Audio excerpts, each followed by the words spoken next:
أعوذ بالله من الشيطان الرجيم بسم الله الرحمن الرحيم وَلَقَدْ خَلَقْنَا الْإِنسَانَ مِنْ صَلْصَالٍ مِنْ حَمَإٍ مَسْنُونٍ اور ہم نے انسان کو بدبودار کیچڑ سے بجنے والی مٹی سے پیدا کیا۔ سورۃ الحجر آیا 26۔ اللہ رب العزت نے انسان پر اپنے احسان کا ذکر فرمایا۔ وَلَقَدْ خَلَقْنَا الْإِنسَانَ اور ہم نے انسان کو پیدا کیا، یعنی ہم نے آدم علیہ السلام کو پیدا فرمایا۔ من صلصال من حماء مسنون بدبودار کیچڑ سے بجنے والی مٹی سے۔ صلصال یعنی خشک اور بجنے والی، حمائن یعنی کیچڑ، مسنونی یعنی چکنی مٹی، یعنی وہ مٹی جو کیچڑ سے بنی تھی اور خشک ہو گئی یعنی صاف اور شفاف تھی۔ حمائن، حما کی جمع ہے بدبودار کیچڑ، مسنون قالب میں ڈھالی گئی۔ حمائم مسنون یعنی اس گارے سے پیدا کیا جس میں خشک ہونے کے بعد کھنکھناہٹ کی آواز پیدا ہو جاتی ہے، جیسے پکی ہوئی ٹھیکری کی آواز جس سے برتن ہم بناتے ہیں۔ وَالْجَانَّ خَلَقْنَاهُ مِنْ قَبْلُ مِنْ نَارِ السَّمُومِ اور اس سے پہلے جنوں کو ہم نے آگ کی لپیٹ سے پیدا کیا، آگ کی لپٹ سے پیدا کیا۔ سورۃ الحجر آیا 27۔ وَالْجَانَّ خَلَقْنَاهُ مِنْ قَبْلُ اور اس سے پہلے جنوں کو ہم نے پیدا کیا۔ الجانہ سے مراد جنوں کا باپ یعنی ابلیس۔ انسان سے پہلے جن آگ سے پیدا کیے گئے۔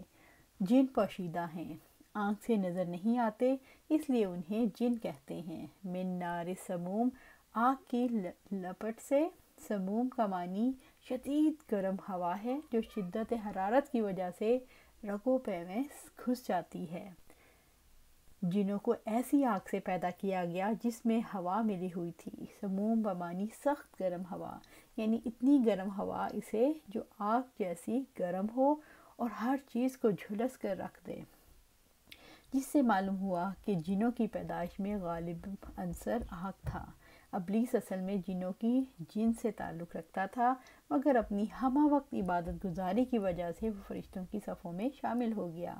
عائشہ رضی اللہ تعالیٰ عنہ سے روایت ہے کہ رسول اللہ صلی اللہ علیہ وسلم نے فرمایا، فرشتے نور سے پیدا کیے گئے، جن آگ کے شعلے سے پیدا کیے گئے، اور آدم علیہ السلام اس چیز مٹی سے پیدا کیے گئے جس کا ذکر قرآن مجید میں کیا گیا۔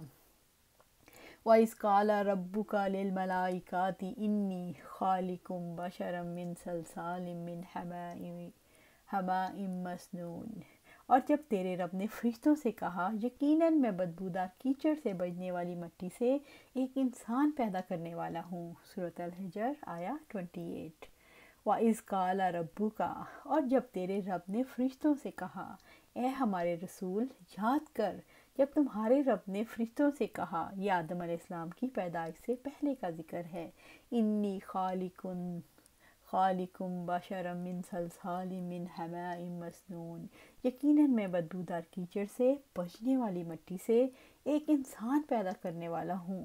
مفسرین لکھتے ہیں لفظ صلصال کو بار بار دہرانے سے مقصود کہ انسان کو اس کی اصل حقیقت، اصل یاد دہانی کراتے رہنا تاکہ وہ کبر میں نہ پڑے اور سرکشی کی زندگی اختیار نہ کرے کہ وہ مٹی سے بنا ہوا ہے، کیچڑ سے، گندہ مٹی۔ فَإِذَا سَوَيْتُهُ وَنَفَخْتُ فِيهِ مِنْ رُوحِي فَقَعُوا لَهُ سَاجِدِينَ پھر جب میں اسے پورا بنا دوں اور اپنی روح سے اس میں پھونک دوں تو اس کے آگے سجدہ کرتے ہوئے گر جانا۔ سورۃ الحجر آیا 29۔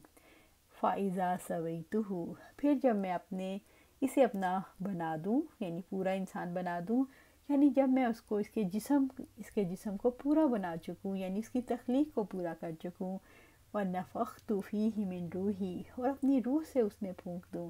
روح پھونکنے کا مقصد یہ تھا کہ اللہ تعالیٰ کی صفات کا ہلکا سا پر تو انسان میں پیدا ہو جائے اور انسان کو دوسرے جانداروں سے زیادہ عقل اور تمیز، قوت ارادہ اور اختیار، مختلف اشیاء کے خواص معلوم کرنے کا علم، نیز غور و فکر کے ذریعے استنباط یا نتائج حاصل کرنے کا علم دیا گیا۔ یہ سب کچھ اسی